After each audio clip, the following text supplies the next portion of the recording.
Du coup, le PS. Que s'est-il passé depuis que Ah le voilà, Cornu n'a enfin. pas été censuré? Donc au dernier épisode, le Cornu a fait son discours de politique générale, suivi duquel il n'y avait pas de vote de confiance, hein, bien évidemment, parce qu'on n'est pas fou non plus. Et du coup, la France Insoumise et le RN ont déposé une motion de censure spontanée. Et celle de la France Insoumise a recueilli le plus de suffrages, mais pas suffisamment pour censurer le gouvernement Le Cornu, puisque le Parti socialiste a dit: nous ne votons pas la motion de censure car nous avons obtenu des concessions. Nous avons négocié avec Le Cornu et nous pouvons vous assurer que ça va être génial, parce que maintenant nous avons repris la main sur le débat politique en France, et on va pouvoir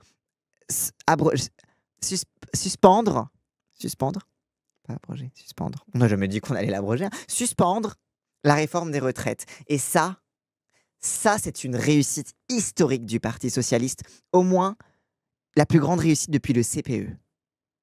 Oh là C'est ce là qu'elle a là dit, la là. meuf, sur le plateau de Mediapart. J'étais en train de... J'avais Non, envie de mais m'arracher c'est là. grave, hein. Donc en gros, concrètement, on a vu un petit peu des extraits dans le vu. Ce qui s'est passé, c'est que il y avait une promesse. Encore une fois, les promesses n'engagent que ceux qui y croient.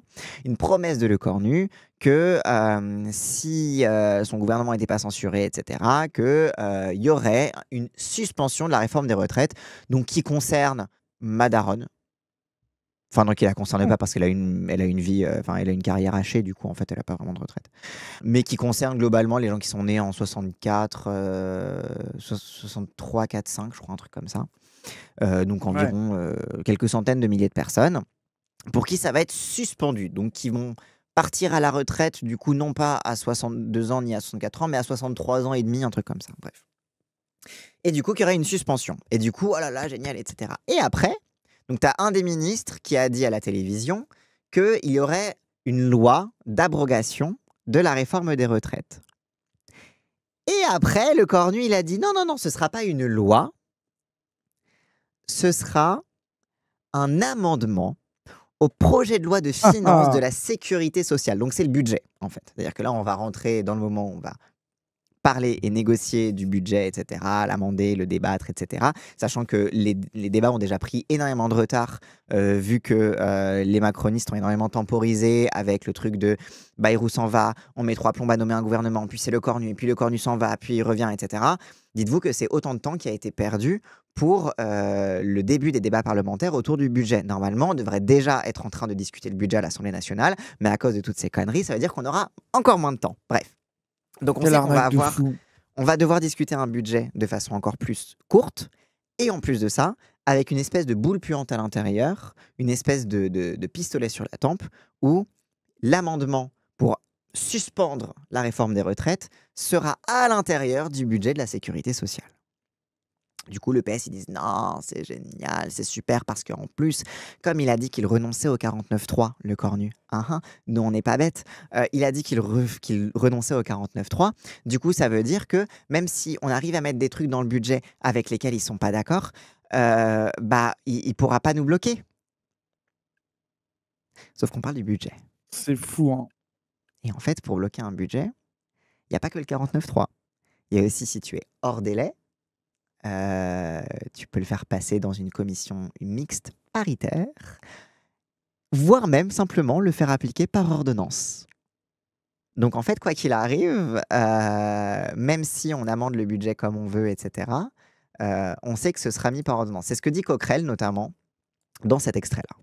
Je vous dis une chose, c'est que bien évidemment, pour notre part, nous ferons notre travail de parlementaire comme nous l'avons toujours fait, pour essayer de faire en sorte de passer des morceaux du programme du NFP dans ce budget. Mais le gouvernement amorce ce budget en ayant bien l'intention de ne pas changer tous les équilibres de ce budget, c'est-à-dire de ne pas transformer ce budget... Attendez, parce qu'avant de vous expliquer ça, pourquoi, attendez, il y a aussi une autre douille. Il n'y a que le gouvernement qui peut mettre l'amendement de suspension de la réforme des retraites. Les députés ne peuvent pas mettre cet amendement. Est-ce que vous savez pourquoi ? Ça, c'est un truc, si vous avez suivi mon dernier live et que vous avez regardé mon best-of... Il y a des interrogatoires maintenant, il y a des devoirs, genre. Oui, exactement, Wiskoff. C'est horrible. L'article 40. Parce que vous vous rappelez, quand je faisais le React à l'Assemblée nationale, j'étais fasciné par le discours de Marc Fesneau, qui a notamment parlé de l'article 40. En mode, oui, l'article 40, il faut le respecter, il faut respecter la Constitution, etc. Et je vous avais expliqué que l'article 40, c'est un article qui dit que tu ne peux pas faire passer une loi qui modifie les équilibres budgétaires, enfin, et notamment qui encourt plus de dépenses publiques. Et notamment la suspension de la réforme des retraites encourt plus de dépenses publiques, vu que tu dois payer des retraites. Et donc, comme par définition, les députés sont coincés par cet article 40, c'est pas eux qui peuvent déposer cet amendement, parce que si un déposé dépose l'amendement de suspension de la réforme des retraites, article 40, ça passe pas parce que ça modifie les dépenses publiques. Par contre, si c'est le gouvernement qui le fait, il n'est pas soumis à l'article 40. Donc ça veut dire qu'on doit prier Dieu que le cornu continue de défendre cet amendement et continue de le remettre, y compris si le Sénat le fait tomber. C'est-à-dire que les députés n'auront pas la main sur le fait de s'assurer que cet amendement reste, même s'il ne passe pas au Sénat. C'est quand même, on est dans une folie. Vraiment, c'est incroyable, c'est incroyable. C'est la baisse totale, quoi. Mais c'est à te demander si le PS, ils ont déjà siégé à l'Assemblée nationale, en fait. Enfin, c'est les règles, je veux dire, les Insoumis, ça fait quoi depuis à peine depuis 2017 qu'il y a des députés et ils connaissent toutes les règles. Pourquoi le PS, ils font crari, ils connaissent pas? Du coup, pardon, continuons ce que disait Coquerel. Intention de ne pas changer tous les équilibres de ce budget.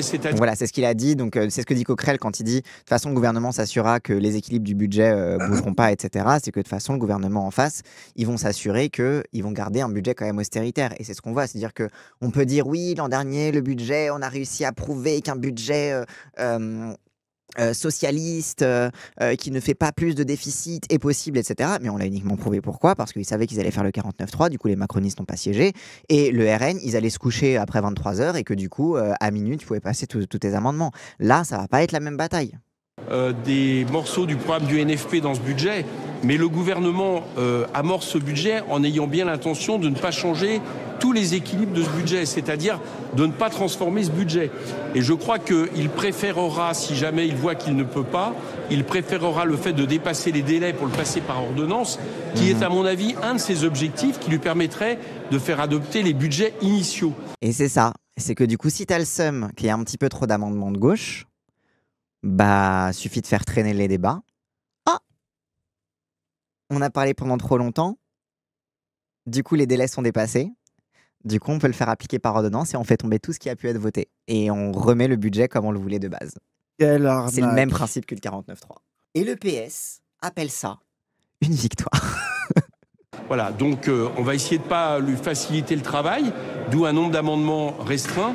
Mais dans tous les cas, je pense... Donc là, il dit, bon, on va pas non plus faire trop d'amendements au budget. On va en faire moins, mais plus efficaces. Pour éviter de les amener à dépasser encore plus les délais, etc. Donc on va réduire au maximum le nombre d'amendements. On peut censurer ça ou pas? Non. Enfin, tu peux faire une motion de censure spontanée, tu peux toujours le faire. Mais en gros, il y a plusieurs façons de faire une motion de censure. C'est soit en réponse à un 49.3, soit de façon spontanée. Et donc si jamais il nous passe le budget par ordonnance, on peut déposer une motion de censure spontanée, mais ce ne sera pas comme dans le 49.3 où c'est une réponse au mécanisme du 49.3. Tu peux censurer le gouvernement, mais je crois que ça ne changera rien en fait que les ordonnances seront passées. Là où quand c'est un 49.3, tu peux censurer le gouvernement et ça fait tomber de fait la loi qui était censée passer par 49.3. Et ça, le PS, ils vont se laisser faire sur ça. Alors le PS, leur discours... Oui, d'ailleurs, les censures spontanées, c'est limité en nombre dans l'année aussi, oui, c'est vrai. Le PS, leur élément de discours, c'est « Attention, nous serons vigilants.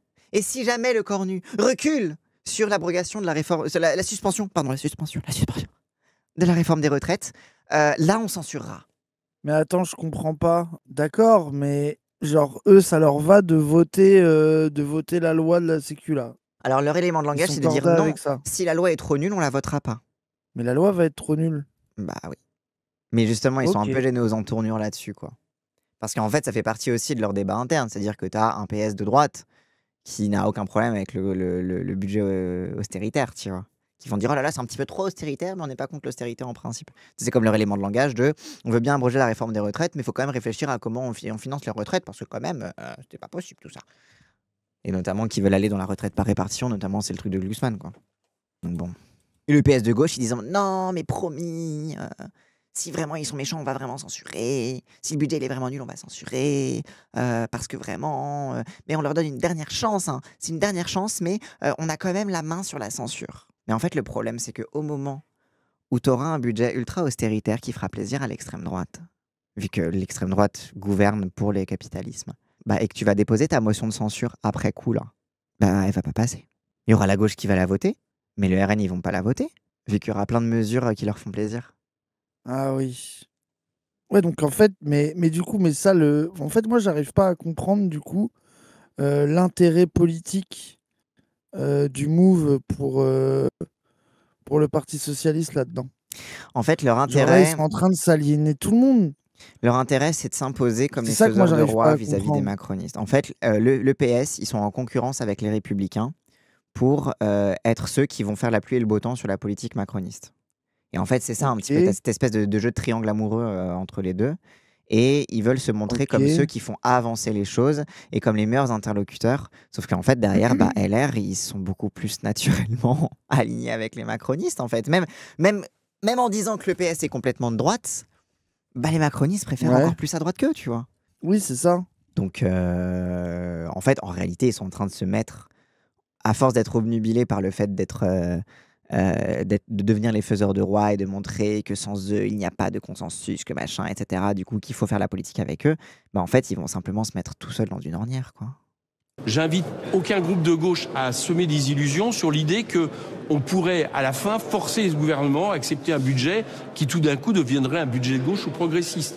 Voilà, c'est la raison pour laquelle... Donc Coquerel, il est en mode, commencez pas à vous faire des illusions, on ne va pas forcer ce gouvernement à accepter un budget de gauche juste parce que magiquement, on l'aura voté à l'Assemblée nationale, ils ont encore des recours pour empêcher des mesures de gauche de passer dans le budget, en fait. C'est pas juste le 49.3. Tout en faisant notre travail parlementaire, je pense que notre objectif, à nous tous, ça doit être de maintenant battre ces budgets, encore une fois, qui sont catastrophiques. Donc ça, c'est ce qu'explique Coquerel. Ensuite, c'est un tweet pareil de Yann Brossa. La droite sénatoriale vient de vendre la mèche par la voix de Maluret, donc un de ses sénateurs. Elle annonce que la suspension de la réforme des retraites sera remise en cause en commission mixte paritaire, là où la droite est majoritaire. Donc tu as toute cette douille sur si le budget, ça passe pas comme ils veulent, etc., et que les délais sont dépassés, ça passe en commission mixte paritaire. Et en commission mixte paritaire, comme la droite est majoritaire, le Sénat va s'assurer que la suspension de la réforme des retraites ne passe pas. Par contre, sur la procédure budgétaire, et bien entendu, c'est comme ça que ça va se passer, elle a raison. Et la meilleure façon de voir comment ça va se passer, c'est de voir comment ça s'est passé la dernière fois, comment ça s'est passé l'an dernier, parce que le budget a été très très largement élaboré par le Sénat, puisqu'après la commission paritaire, où la majorité sénatoriale et la minorité de l'Assemblée nationale étaient à L2 majoritaire, la CMP, la commission mixte paritaire, a fait en sorte que le texte du Sénat soit très largement adopté. Donc, pour des raisons différentes, ça ne lui a pas plu. Moi, ça m'a plu. Vous êtes d'accord sur le même constat, vous n'avez pas le même point de vue. Sur la procédure, c'est d'ailleurs une très bonne chose. Par contre, Donc voilà, donc il est en mode, de toute façon, en commission mixte paritaire, ça va passer comme on veut. Ce sera le texte que veut le Sénat. Donc voilà. Merci Katouya. Mais c'est pour ça que quand on parle de la Ve République, on ne parle pas que du 49.3, du président, etc. C'est-à-dire que c'est tout. Je ne sais pas si vous vous rappelez, pendant la loi du plomb, quand j'avais parlé de la loi du plomb, c'était au moment où il y avait eu toute une espèce d'embrouille, où genre ils avaient déposé la loi du plomb à l'Assemblée. Ils avaient retiré leur propre loi pour la remettre au Sénat et pour qu'elle passe direct, ou alors ils avaient voté contre leur propre loi pour la passer direct en commission mixte paritaire pour être sûr qu'elle passe. Ça avait été le premier scandale de la loi du plomb.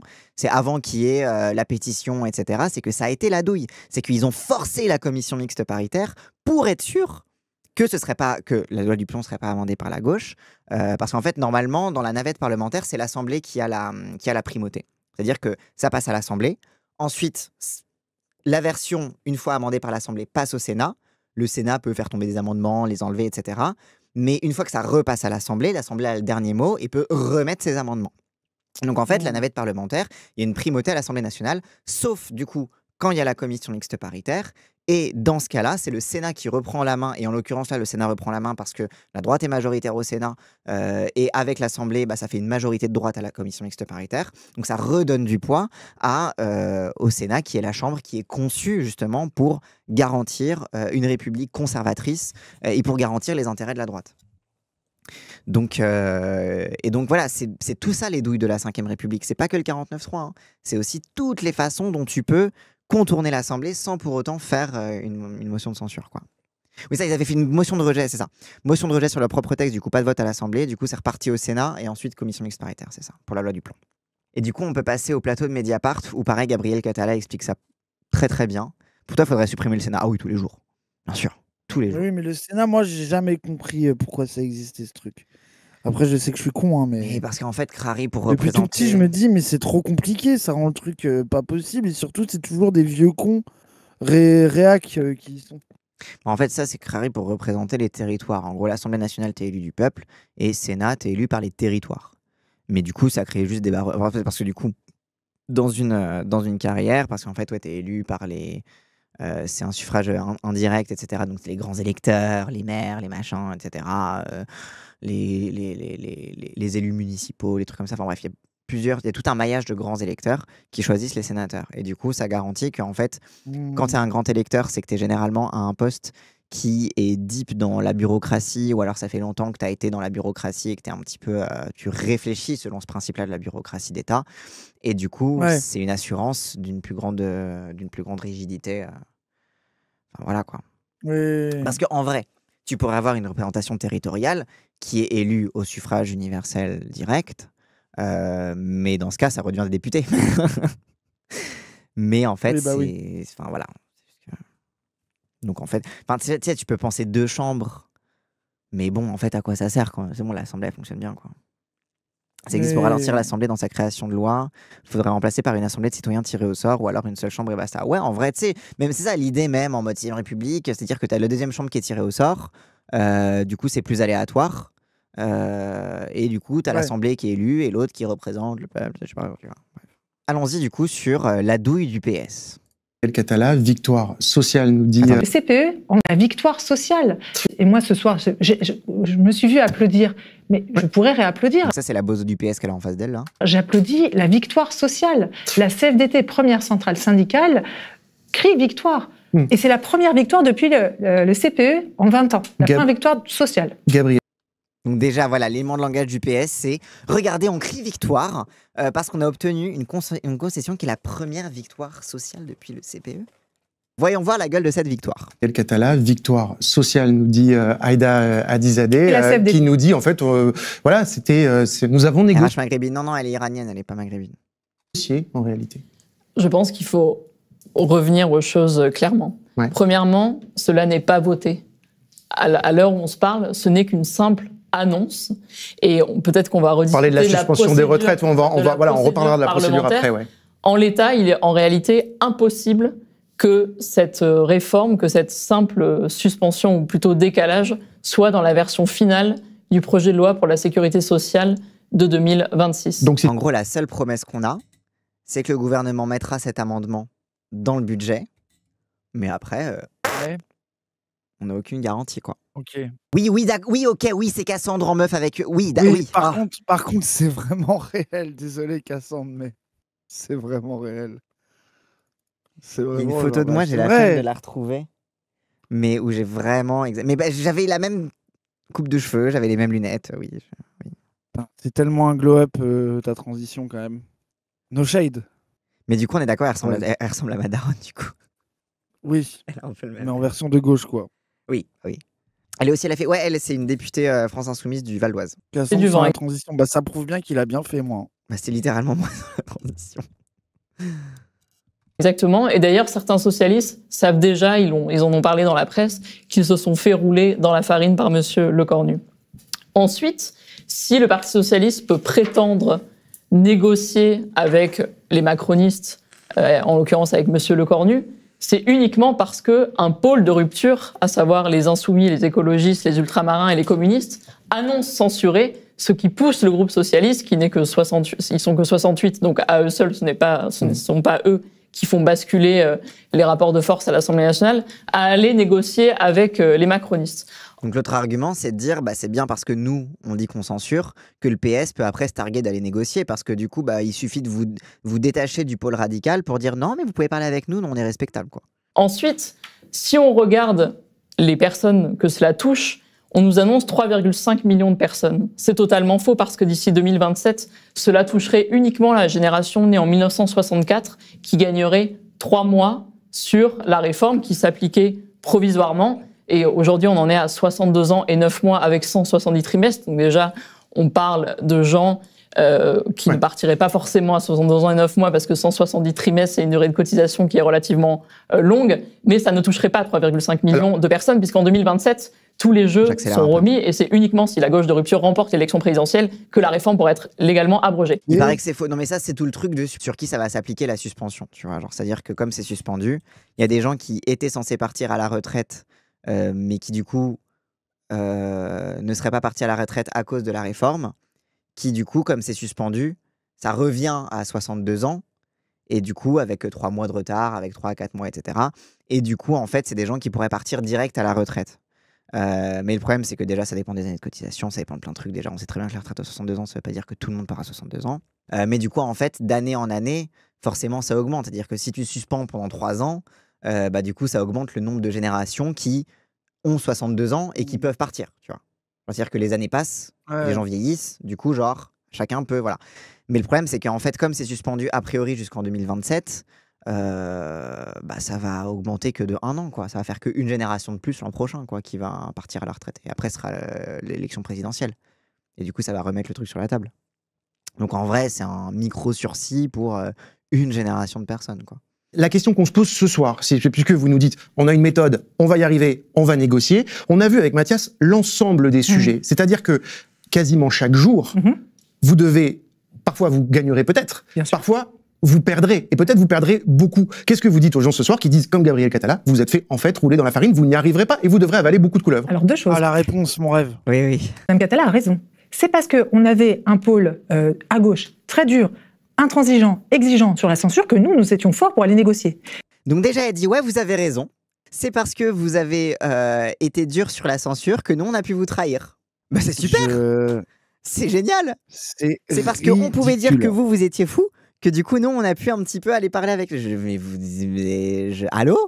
Et après, ça se plaint qu'elle dise ça avec le sourire. Oui. Le fait qu'elle dise ça avec le sourire normal sans se rendre compte de la dinguerie, que c'est exactement ce que toute la Terre leur reproche, c'est impressionnant. Hein. Désolé, je ne comprends pas comment c'est possible de ne pas se rendre compte, quoi. Ah ouais. Et en fait, je vais faire le parallèle avec le mouvement social. La CGT et la CFDT. La CGT est sur une ligne dure, intransigeante. Et c'est ce qui donne du poids à la CFDT quand elle va négocier, quand il y a un front syndical uni. Ça, c'est... Quoi? Mais là, elle est en mode, c'est bien, continuer à faire les radicaux, nous, ça nous sert, quoi. Oui. Mais elle croit qu'on va pas l'insulter après, je ne comprends pas comment c'est possible. Mais en plus, c'est là vraiment la stratégie du PS depuis des années, de faire des appels de pied à gauche pour gagner les élections au centre. Enfin, vous voyez qu'on vous regarde pas et que vous nous dégoûtez pas, en fait. Genre, c'est... Et pareil, son truc sur la CGT et les CFDT, genre... C'est littéralement le principe de la division syndicale. Ça sert littéralement à faire des compromis au centre qui attaquent pas trop le patronat. Mais je tiens à souligner une chose, la CGT ne passe pas son temps à crier trahison, à dire aux membres de la CFDT, rejoignez-nous, c'est nous les meilleurs à gauche, ils vous ont trahi, ils vous ont roulé dans la farine. Et je trouve ça délétère. Quoi? Alors, la direction de la CGT le fait pas, je veux bien la croire, oui. Donc c'est là bien qu'il y a que les directions qui l'inquiètent, mais enfin, désolé, genre... Tous les gens solides dans le syndicalisme le disent tout le temps, notamment les syndiqués CGT le disent, et l'entièreté de la gauche le dit. Genre, c'est vraiment, la CFDT est vue comme le syndicat de la trahison et des traîtres, en fait. Oui. Allô? C'est le cliché même. Fascinant, je n'ai jamais vu ça. On est dans un moment de bataille culturelle historique avec l'extrême droite. Et ce que fait à l'heure actuelle LFI à dire trahison, trahison, d'ailleurs il faudrait choisir, est-ce qu'on s'est fait rouler dans la farine ou est-ce qu'on trahit? Bon, c'est pas très clair. Bah vous avez trahi pour vous faire rouler dans la farine. Vous êtes des traîtres et des incompétents. C'est les deux qu'on vous reproche justement. L'année dernière, en octobre, Éric Coquerel, qui n'est pas le moindre des insoumis, c'est le président de la commission des finances. Emmanuel Bompard, qui n'est pas le moindre des insoumis, c'est votre, je crois, secrétaire général, si vous l'appelez comme ça. Coordinateur national. On dit aujourd'hui, nous allons rentrer dans le débat budgétaire et nous allons nous battre amendement par amendement pour avoir un budget plus juste. Et on va gagner. Donc c'est la même chose que vous faites, c'est ça que vous dites? Exactement. Et non seulement on le fait, mais regardez dans quelles conditions on arrive à le faire, grâce à la négociation, avec l'abandon du 49.3. Ouais. Et ça, c'est pas rien. Gabriel. Pour la première fois, le gouvernement renonce à utiliser le 49.3, c'est-à-dire que aujourd'hui, dans les jours qui viennent, tout se passera à l'Assemblée. Et je tiens à le dire encore. Et au Sénat. Elle oublie vite le Sénat quand même. Hein. Oui, mais ça l'arrange pas trop. Bah, bien sûr. Tu comprends. Bien sûr. On va voter les mêmes amendements. Parce qu'on veut... la gauche et les filles, et la gauche socialiste. On veut vivre dans le même monde. Il y a peut-être, 5% de sujets qui nous séparent, mais dans l'absolu, nous voulons un monde plus juste pour les Français. 5%, bah oui. 5% en commun, oui. Ça ne sert à rien de caricaturer, personne n'a crié trahison. J'aimerais expliquer comment marche la procédure parlementaire. Oui. À l'automne. En plus, c'est comme son parallèle CGT-CFDT. C'est pas les dirigeants de la France Insoumise qui ont crié trahison, c'est la base. C'est incroyable. Ça a été très spontané, au contraire. Donc... Nous, les députés, nous avons 2 budgets à voter qui sont séparés. Le budget de la Sécu, qui est la plus grosse dépense de l'État, et le budget de l'État. Nous commençons par le budget de l'État, pour lequel nous avons 70 jours à... Dis attention, je vais t'apprendre comment fonctionne le budget, vu que visiblement, tu n'es député que depuis, je sais pas, depuis le NFP, I guess. Nous commençons par le budget de l'État, pour lequel nous avons 70 jours avant que le gouvernement puisse passer par ordonnance, puis nous poursuivons en même temps en commission puis en séance par le budget de la Sécu, pour lequel nous avons 50 jours. Comment ça se passe? Nous déposons des amendements en commission. Et là, si on parle de la réforme des retraites, de la prétendue suspension, il faudrait que le gouvernement dépose lui-même un amendement en commission puis en séance, parce que si nous le déposons, nous, en tant que parlementaires, il serait censuré en vertu de l'article 40. Ça, c'est la folie quand même. C'est quand même une dinguerie. Genre, les députés peuvent même pas eux-mêmes mettre l'amendement à cause de l'article 40. Tout dépend du bon vouloir du prince. Genre, c'est allô? Jamais il se pose de questions, c'est fou. Oui. Ensuite, dans ce projet de loi de la sécurité sociale, certes, il y aurait peut-être cet amendement de M. Lecornu qui serait financé par 400 millions d'euros d'économies sur les pensions, toutes les prestations sociales sont gelées. Parce que du coup, ils vont mettre l'abrogation, mais ils vont dire il faut financer cette abrogation. Du coup, on va couper ailleurs. C'est incroyable. Non, en fait, non. Ça veut dire que du coup, l'abrogation, ça veut dire que le PS accepte par avance le coût de l'abrogation, c'est-à-dire, on va faire cracher d'autres pauvres pour éventuellement aller une génération de retraités. Vous vous foutez de notre gueule? Ben non.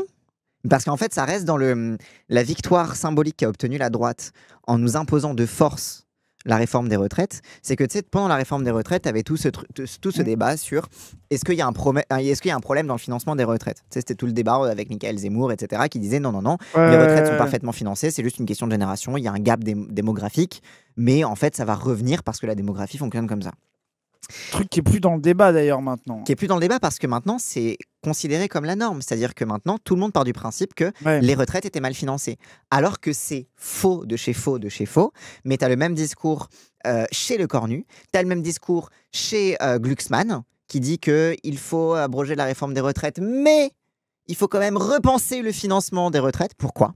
Et en fait, ils ont gagné le débat en imposant de force ça. Et ça permet au PS derrière de dire « Ah, mais la retraite à points, c'est peut-être pas si mal ». Qui était donc la première réforme des retraites que Macron avait voulu faire et que, grâce aux Gilets jaunes et au Covid, finalement, ça s'est pas fait. Et on fait passer ce mensonge comme ça, et plus personne ne l'interroge. Parce que, on va pas rouvrir le débat. Au calme, bah oui, mais tu en demandes beaucoup quand même, moi je trouve, ça va. Il y a également dans ce budget de la Sécu 7 milliards d'économies sur la santé en général. Il y a le déremboursement de certains médicaments, etc. Et donc, je mets au défi le Parti socialiste, une fois que nous voterons en première lecture, c'est-à-dire le premier vote en séance sur ce budget de la Sécu, de voter pour un budget de la sécurité sociale qui est le budget le plus austéritaire depuis 2010. Parce que ça, c'est l'autre truc aussi. Le PS, après leur réponse, c'est « on censurera si le budget il est pas bien ». T'es en mode « du coup, super ». Du coup, le gouvernement pourra dire « Vous êtes des irresponsables, on vous a donné la suspension et vous vouliez pas, en responsabilité, voter les contreparties. » Je suis terrifié. Des clowns. Ce budget de la Sécu va au Sénat, où là, les LR votent contre ce décalage de la réforme des retraites, puisqu'ils ont une majorité. Le budget de la Sécu vient donc dans ce qu'on appelle une commission mixte paritaire, c'est-à-dire 7 députés et 7 sénateurs qui vont discuter de ce qu'ils gardent à huis clos. Là, sur ces 14 députés, il y a une majorité de macronistes et de LR. Et donc, ils peuvent retirer à tout moment l'amendement. Puisque le Sénat est très à droite. Voilà, puisque le Sénat est très à droite. Et ensuite vient, si la CMP est conclusive, la lecture finale de ce projet de la Sécu, où je mets au défi le PS de voter pour 7 milliards d'économies sur la santé. Parce que du coup, en gros, la commission mixte paritaire, elle s'entend sur une copie finale qui lisse un petit peu les débats et qui intègre un petit peu, qui fasse un compromis entre l'Assemblée et le Sénat globalement. Et c'est sur cette copie finale que l'Assemblée vote in fine. Sauf qu'en fait, ce sera sur une copie inacceptable vu que c'est la droite qui est majoritaire en CMP. Et en plus, on n'est même pas sûr que l'amendement soit sauvé dans cette commission mixte paritaire. Si la CMP n'est pas conclusive parce qu'il y a un désaccord entre tous les députés, nous avons une deuxième lecture. Et vu le temps qui est dévolu à l'Assemblée... Et ça, et que si la CMP, ils n'arrivent pas à s'entendre, nouvelle lecture, sauf que rappelle qu'il y a un temps limité, et du coup, si le temps limité est dépassé, on passe par ordonnance. Du coup, on peut enlever tous les amendements éventuellement de gauche qui auraient été sauvés. Et du coup, ça passe comme ils voulaient. Et donc, ce que font les socialistes, en réalité, c'est qu'ils font un pari que peut-être M. Lecornu va tenir sa promesse et que peut-être à la fin, par un miracle législatif que j'ignore totalement vu la composition actuelle, cette prétendue suspension qui ne touche qu'une seule génération sera dans la version finale. C'est déjà pas mal une seule. Oh Moi, c'est déjà pas mal des miettes. Moi, ce qui me fascine, c'est que c'est toujours les gens qui ne mangent pas de miettes au quotidien qui disent « Bon, on peut se contenter de miettes, ça va ». À l'Assemblée nationale, le budget de la Sécu, dans sa version définitive, est toujours voté après le budget de l'État. Et donc, il faudrait d'abord qu'il n'y ait aucune censure sur le budget de l'État qui prévoit... C'est que comme tu votes la Sécu après le budget, bah faut pas qu'il y ait de censure sur le budget. Vu que sinon, on n'examine pas la sécurité sociale et avec votre super amendement dedans. Donc, ça veut dire que vous allez être obligé d'accepter le budget de l'État, le budget austéritaire et avec toutes les douilles, etc. Mais on est d'accord que ça, non, ils l'ont compris, le Parti socialiste. Bah, pour moi, ils ne peuvent pas ne pas le savoir. On est d'accord que c'est un choix politique. On est d'accord avec les actions qui sont faites. On est prêt à sacrifier ces trucs-là politiques au profit de notre retour dans le jeu, un truc comme ça. Non, c'est parce que la réforme des retraites, ça les arrange pas de mourir sur cette colline. Et du coup, ils préfèrent régler le débat de la réforme des retraites en disant « Bon, ben c'est bon, l'Assemblée a voté. » Pour une fois, l'Assemblée a voté, contrairement à la dernière fois. Et là, ils l'ont refusé. Ou ils l'ont... voilà. Du coup, c'est la démocratie. Du coup, allez, on n'en parle plus. Ou alors, une garantie qu'ils puissent encore faire campagne sur la réforme des retraites parce que ce ne sera pas passé. Et que du coup, ils aient encore une caution de gauche à sauver dans leur programme des présidentielles. Il y a aussi ça qui est possible. Ok. Et aussi, rappelle qu'ils refusent, parce qu'en fait, il y a la question de l'abrogation de la réforme des retraites, mais il y a aussi le mot d'ordre qui est monté, c'est la retraite à 60 ans. Donc l'abrogation de la réforme Touraine qui est passée sous Hollande. Et que les socialistes veulent garder mordicus. Du coup, je pense qu'ils sont terrifiés de rouvrir le débat sur ce qu'a fait Hollande à l'époque. Et le famoso, il ne faut pas refaire le bilan de Hollande, quoi. Regarde les débats de Malosséna, ils y croient dur comme fer. Ouais. Non, mais Malosséna, c'est leur intellectuel organique. Non, mais c'est leur propagandiste bureaucrate à la con. Oui, donc là, lui, c'est pas parce qu'il le dit qu'ils y croient, quoi.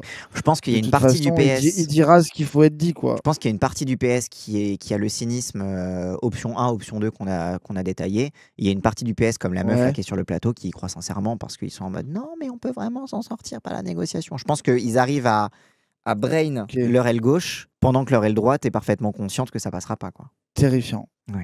Vous avez dit, je crois, plusieurs membres du PS, je ne sais pas si c'est vous, mais plusieurs disent, oui, Boris Vallaud, je pense matin dans l'Humanité, oui, dit, reprend cette expression de musée des horreurs qu'utilise Gabriel Catala en disant, on ne peut pas faire ça. Donc du coup, est-ce que vous ne vous retrouverez pas dans cette solution où vous devrez... Donc la question de, mais vous êtes d'accord que le budget, il est nul à chier, donc qu'est-ce que vous allez faire? Vous n'allez pas l'accepter? Et du coup, sa réponse, c'est, ah ben non, on va censurer.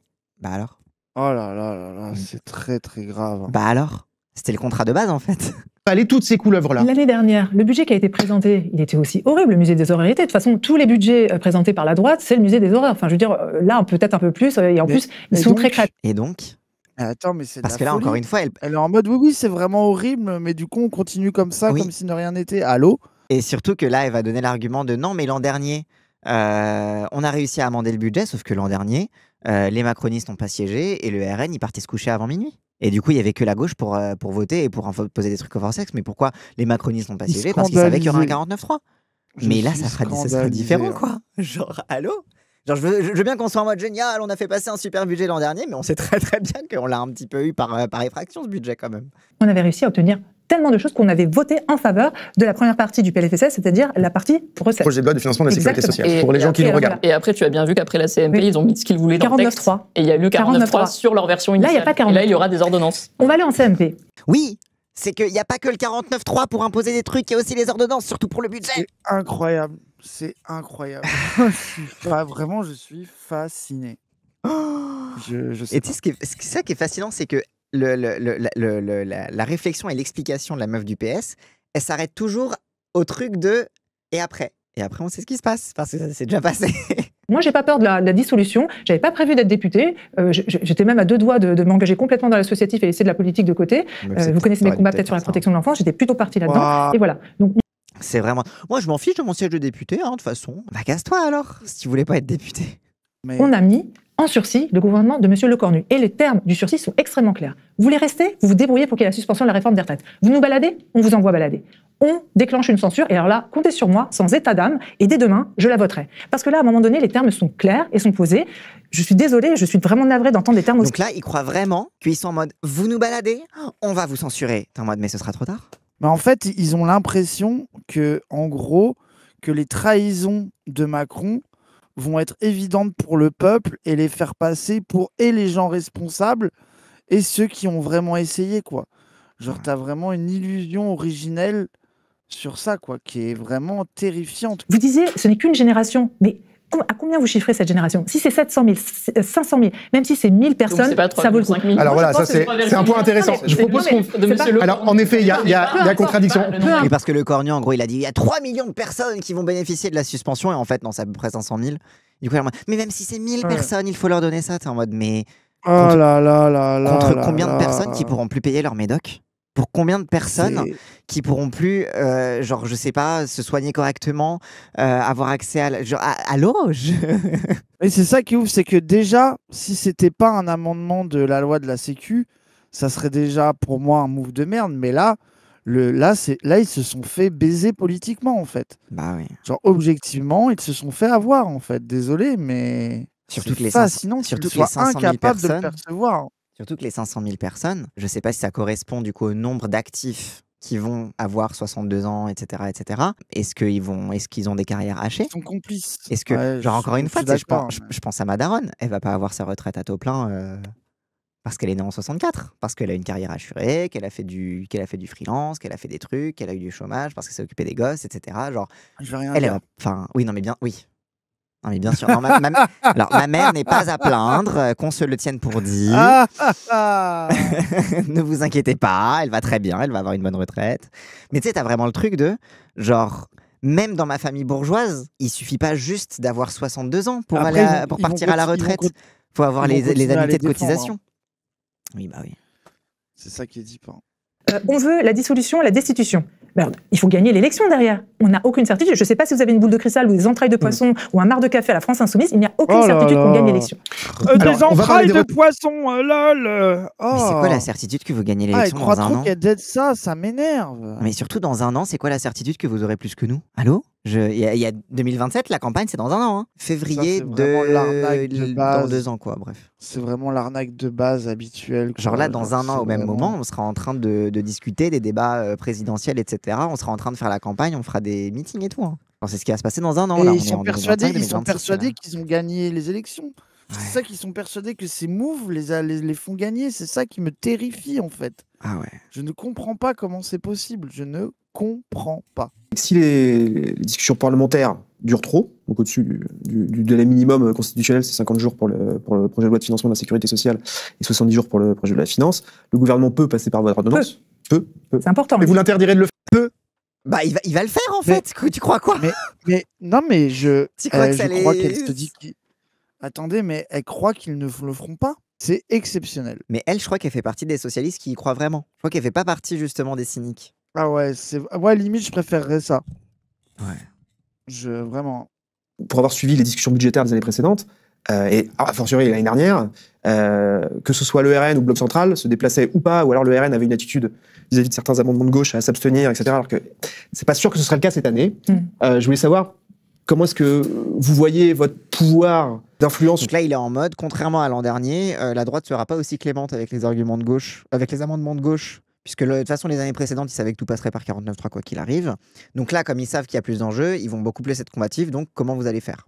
Et qu'en plus, le RN, là, pourra pas se cacher. C'est-à-dire, n'ira pas à l'abstention sur des grosses taxes qu'elle fait passer le NFP l'année dernière. Et là, ils vont pas s'abstenir. On sait très bien qu'ils vont aller voter contre. C'est quasiment impossible qu'ils tiennent politiquement le côté on taxe les riches, etc. Qu'est-ce que vous pouvez obtenir dans cette circonstance-là? Alors peut-être, Gabriel, si on part du principe, encore une fois, que le budget va au vote. Oui. C'est mimique. Oui. Sa tête. En fait, c'est vraiment pour moi ce qui rend la gauche détestable, c'est ça. Oui. C'est ce lore PS, journalisto, quotidien parisien, sourire permanent, passif-agressif, absolument sûr de son bon droit, en incapacité de percevoir le mal qu'ils font au pays et notamment au prolétariat. C'est leur certitude qu'ils vont en sortir gagnants parce que de toute façon, ils sont toujours sortis gagnants dans leur vie, quoi. La certitude fondée sur leur impunité. Mais de toute façon, t'as vu ce qu'elle a dit, mais moi, de toute façon, je m'en fiche, je retournerai prendre un salaire, je sais pas où, dans l'associatif. Oui. Ah, trop bien l'associatif, hein. Ah, vraiment, hein, on voit ce que ça donne, hein. Voilà les gens formés dans l'associatif, hein. Voilà la valeur intrinsèque de l'associatif. Bah, comme Hamon, hein. Mais oui, mais politiquement, être formé dans l'associatif, ça crée des gens très souvent désastreux, hein. Justement, les bandeurs d'institutions respectabilité, c'est tous des bandeurs de l'associatif. Hamon, elle, Jean Massier, enfin voilà quoi, bref, on peut faire une liste tellement longue. Nous savons bien, dans ce budget, nous pouvons obtenir plusieurs démonstrations. Déjà, la complaisance du Rassemblement national. Et là, la fille, ils sont pas d'élus, ils sont en mode on sait qu'on va pas gagner ce budget, donc on va en faire une tribune politique. Puisqu'il y a que ça à faire. Vu qu'on sait très bien que de toute façon, ils ont les ordonnances derrière. Genre, on va pas se mentir à nous-mêmes. Mais le On Rassemblement redit quand même, national Bloc Central, c'était les macronistes et LR, Le et ça a Rassemblement sauté là. national est ouvertement opposé à l'impôt de solidarité sur la fortune. Il est ouvertement opposé à la taxe Zuckman. D'ailleurs, je vois que c'est un événement que M. Faure annonce déposer un amendement sur la taxe Zuckman. Super, elle a déjà été votée l'année dernière. Est-ce qu'elle était dans la copie finale du budget? Bien sûr que non. C'est encore le truc que le PS... Mais tu sais, c'est comme la dernière fois quand ils avaient fait une motion de censure spontanée après les propos de Bayrou sur la submersion migratoire. Sachant qu'il y avait une motion de censure juste avant contre le gouvernement Bayrou, tu sais. Genre... Oui. Et du coup, le PS n'avait pas voté la motion de censure sur le contenu politique de Bayrou. Mais quand Bayrou a dit les trucs sur la submersion migratoire, ils ont fait une motion de censure spontanée où ils étaient sûrs que le RN n'allait pas la voter. Et en fait, là, ils sont en train de faire exactement pareil. Ils sont en mode, si le Cornu nous entube, on déposera une motion de censure. Sauf qu'en fait, entre-temps, le RN aura eu les réformes austéritaires avec lesquelles il est d'accord. Et vous aurez que la gauche pour voter. Donc, vous allez perdre votre motion de censure. Donc, en fait, le PS, il s'assure de faire genre d'être dans l'opposition sans jamais en subir les implications, quoi.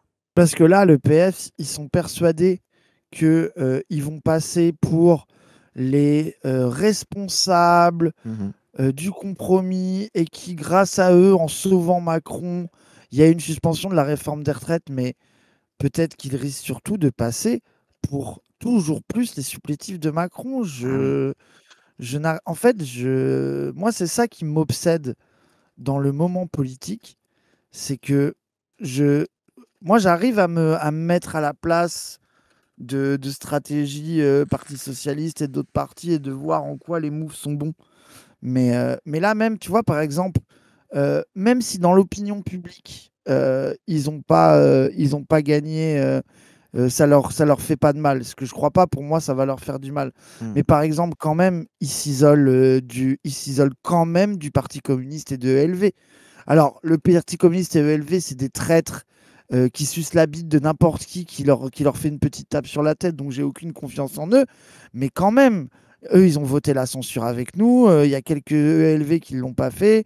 Mais tu vois, genre, c'est quand même un truc où ça redonne un peu d'assise à la fille dans le débat interne à la gauche, quoi. Ah ouais. Faut pas sous-estimer les vieux socialistes comme ma mère qui veulent de la stabilité et qui ont peur de tout. Bah oui, ils ont peur de leur ombre. Timovic disait si le PS votait cette fois-ci un budget autoritaire, même lui devra constater la trahison. Parce qu'il la constate pas là. Il met du temps là. Hein. Attendez, il y a des gens qui sont dans l'analyse politique. Je suis pour le bon soupçon, mais pas en politique. Qui ne constatent pas de trahison. Moi, je comprends pas comment c'est possible d'avoir une parole de gauche et de dire que même s'ils ont trahi, qu'à terme il faudra se réallier avec eux parce que c'est le seul moyen stratégique, c'est autre chose. Mais de fait, tu peux par exemple continuer à défendre le NFP et dire que le PS a trahi, parce que dès que la France insoumise bouge un cil et qu'il y a peut-être une phrase d'un député qui pourrait penser qu'à un moment donné, il y aurait peut-être un dog whistle, là, il n'y a pas de doute. Par contre, le PS fait ça, là, il y a un doute de trahison. Moi, je trouve ça fou, je ne comprends pas comment c'est possible. Je ne comprends pas comment c'est possible de tenir ces positions-là et que les gens ne te disent pas tu es malade. Genre vraiment, je ne comprends pas comment elle, en plateau, le journaliste ne peut pas lui dire qu'est-ce qui vous arrive, tu vois, de ne pas avoir une confrontation d'un journaliste qui, après, il y a Catala sur le plateau, ça va.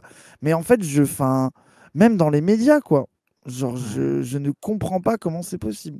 Donc, Klimovic a dit que le PS s'était fait niquer. Ouais, mais il y a se faire niquer et trahir, qui sont deux choses différentes. Mais après, moi, la vérité, c'est que moi, j'en ai marre des gens qui sont des poissons rouges de la politique. Et que même à l'époque, quand Mélenchon disait ce sera entre eux et nous, etc., ou alors même quand il disait que Macron allait être désastreux, et que les gens disaient « Oh, mais vous ne le savez pas, vous n'avez pas essayé, etc. » Bah si, en fait, il y a des trucs qu'on peut prévoir en politique. Hein. C'est pas une science exacte, mais par contre, tu sais très bien que tu mets une politique de droite, tu mets des gens qui veulent une politique de droite, ça va donner une politique de droite, en fait. Genre à un moment, bref. Clément est vénère, il maintient que c'est pas une trahison. Il est en mode le PS s'est fait avoir, mais c'est pas leur faute. Vous inquiétez pas. Mais c'est pas des traîtres, ils ont juste raté leur move politique. Après, moi je suis d'accord que c'est pas des traîtres, hein. C'est parfaitement dans leur ADN politique. Hein. Mais oui, en fait, là où je suis d'accord, c'est qu'en réalité, c'est pas une trahison. C'est que, en fait, c'est simplement. C'est la nature du PS. En fait, c'est avoir cru qu'ils feraient autre chose, qui est une dinguerie, quoi. Ouais. de toute façon la droite sénatoriale qui va revenir et qui va faire un budget de droite comme les années précédentes. Et puis on vous dit sinon le budget va passer par ordonnance et là peut-être vous pourrez pas dire grand-chose. Et puis sinon, de toute façon il y aura une loi spéciale sur laquelle vous n'aurez pas de contrôle. C'est ça qu'elle vous dit. Alors déjà, il peut passer par ordonnance. L'article 47, c'est une possibilité, c'est pas une obligation. Donc là vous censurez? Chaque mot compte. Déjà, on retourne à la table des négociations. On retourne à la table des négociations. S'ils veulent faire passer par ordonnance, on négocie. Mais tu te fous de la gueule de qui? Le principe de faire passer par ordonnance, c'est qu'il n'y a plus de négociation. Et attends, je crois que c'est à ce moment-là. Ouais, vas-y. On va attendre de voir s'ils votent pour pouvoir dire si c'est vraiment des traîtres. Je pense qu'il faut être prudent. Calmons-nous. Et je crois que c'est à ce moment-là qu'elle va dire le truc qui va te faire bondir, tu vas voir. Et après, on pourra arrêter le réact parce que je voulais juste arriver à ce moment-là. Après, ça... On a posé le fait qu'on pouvait les censurer à tout moment. Et là attendez, Gabriel, finissez juste, répondez après. Ouais. Et justement, et là je la rejoins, c'est justement parce qu'on a tout le bloc de gauche derrière qui est prêt à le faire, et là on a bien compris, maintenant le RN le fait aussi, qu'on est puissant. Et je dis pas, enfin moi je tire... Ils sont persuadés que c'est les rois du monde. Non mais, nous on peut avoir la menace de la censure parce qu'on sait qu'on aura la gauche et le RN derrière nous. Bah non, vous n'aurez pas le RN derrière nous si le RN il est d'accord avec le budget austéritaire et qu'il a ce qu'il veut. Oh là là là là, c'est à mourir de rire, c'est à mourir. Les RN, ils vont pas bouger, hein. Ça va sucrer les allocs des pauvres, ils vont être contents. Si le RN, il bouge, moi je trouve rien que pour ce qu'elle a dit, quand ça sera leur censure à eux, faut pas la voter. Oui, je suis d'accord. Par esprit de contradiction avec le Parti socialiste. Ah ouais, vous avez de la négociation? Bah vas-y, on vote pas. On a le bouton du clair, donc laissons les faire no worry. Ah ouais, genre c'est vraiment, genre le principe de la dissuasion, c'est que t'es censé l'utiliser à un moment, quoi. On est dans la négo. Et la négo, ça n'a rien de honteux. Tous les jours, patron et salarié s'assoient à une table de négo, ils ne veulent absolument pas la même chose, et ben ils négocient. Alors, tous les jours, patron et salarié se mettent à une table, ils ne veulent pas les mêmes choses, mais ils négocient. La négo. Mais patron et salarié, ils discutent tous les jours. Et ça se passe très bien. Ils sont pas d'accord, mais ils arrivent à faire des choses. En fait, il y a une table. Et en fait, il y a une table, ils se mettent des deux côtés de la table. Et genre, en fait, ils négocient parce qu'il y a toujours la table. Et ça discute, exactement. Tous les jours, le dialogue social. Donc voilà, je voulais m'arrêter là-dessus parce que de toute façon, après, ça boucle. Mais vraiment, à quel point c'est leur mentalité, quoi. C'est ça. Elle n'a jamais bossé de sa vie, mais si, elle est dans l'associatif. Oui, elle est du côté des patrons, elle. Et moi, là, ça m'énerve. C'est la France insoumise qui se met à sucer les JS. Oh! Tout ça parce que les jeunes socialistes ont dit « Oh, nous, on aurait bien aimé la censure. » Vous vous mettez à les sucer. Mais non, c'est pas de la suce, c'est de l'insulte. Vous êtes à un niveau de syndrome de Stockholm avec le Parti socialiste qui est impressionnant. Hein. Vous vous ridiculisez. Hein. Désolé, mais arrête, tu sais que c'est vrai. Il y a le moindre jeune socialiste, petite tête de connard, petit bourgeois, mais non, qui notre putain d'ennemi qui passe VHC, qui dit ah, moi j'aurais aimé voter la censure et t'as tous les insoumis. Oui, c'est digne. Oui, c'est digne, bravo. Mais tu comprends pas, c'est une guerre d'attrition psychologique. Oh là, une guerre d'attrition, je sais même pas ce que ça veut dire l'attrition. C'est en route que tu fatigues les gens, quoi. Tu les épuises psychologiquement. Ah ouais, ça a l'air de vachement les épuiser, ouais. Bah oui, regarde, ils font que chialer que oh là là, vous voulez les aller alors que... Vous avez tellement sucé qu'ils ont été obligés de se séparer de vous tellement vous les avez sucés. Bah justement, comme ça ils vont arrêter de faire carré sur gauche. Oh là là, oui. Vous avez sucé à perte, c'est tout, c'est pas grave. C'est pas de la sucerie, c'est... Mais je crois à un moment après dans le débat justement, elle est en mode oui, mais les jeunes socialistes, etc. Et Gabriel Catala qui est en mode non, mais votre base elle est pas d'accord avec vous. Elle est en mode non, notre base elle est parfaitement d'accord avec nous en fait. Donc c'est la guerre psychologique de... Les journalistes tentent de poser des questions sur le NFP et Olivier Faure leur lance arrêter avec l'histoire du NFP. On entend même un journaliste lui rétorquer mais vous avez été élu. Et si vous n'arrivez pas... Mais vous verrez bien... Non mais arrêtez avec l'histoire du NFP. Vous avez... Mais nous allons défendre dans l'hémicycle... Qu'est-ce que nous allons défendre dans l'hémicycle? Nous allons défendre ce que nous avons défendu devant nos électeurs.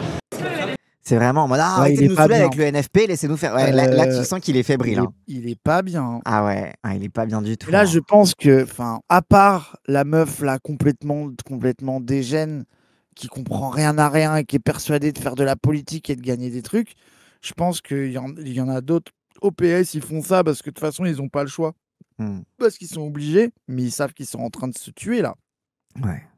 Il n'y a aucun monde où je pense que le PS est en train de se suicider politiquement. Genre, je ne vois pas comment ils vont sortir gagnants de cette séquence. Ça me paraît impossible. La seule manière qu'ils sortent vivants de ça, c'est que la fille continue à sucer le moindre socialiste qui existe. Non. Parce que vous adorez faire. Non, c'est fini. C'est fini tout ça. Vraiment. Hein. Pour moi, vous êtes tellement dans un syndrome de Stockholm qu'il suffit que vous arriviez à censurer avec les socialistes et vous allez recommencer à les sucer instant. Au secours. Et résultat, médiatiquement, donc l'événement, donc c'est l'émission de France 2, là, crise politique, a-t-on vraiment tout essayé? Caroline Roux recevra Édouard Philippe, Jean-Philippe Tanguy, Olivier Faure, Marie-Lise Léon, Jean-Louis Borloo, François Ruffin et Alexandre Sobo. Je sais pas c'est qui. Et du coup, genre, Mathilde qui co-tweet en disant les Insoumis, pourtant à l'origine la motion de censure ayant recueilli 271 voix, n'ont pas le droit d'être présentés sur le service public. Genre ils sont en mode vas-y, on va faire un grand truc. On va dire crise politique, on va débattre, mais on va faire tout ça sauf les Insoumis, quoi. On va parler avec le RN, mais pas avec les Insoumis. Mais c'est pour ça qu'ils ont... Mais bien sûr, c'est pour ça qu'ils ont eu Ruffin. Ruffin, c'est leur façon de dire on invite quelqu'un de gauche. Si, on a un Insoumis, Ruffin. Oui, Marie-Lise Léon, c'est la CFDT, oui. Hop, et avant de partir, n'hésitez pas, si cette vidéo vous a plu, à liker, commenter, partager. Comme d'habitude, ça aide à faire tourner l'algorithme. Et si vous voulez me soutenir financièrement, n'hésitez pas à cliquer sur le lien Stream Elements qu'il y a dans la description de cette vidéo. Allez, cette fois, je vous laisse.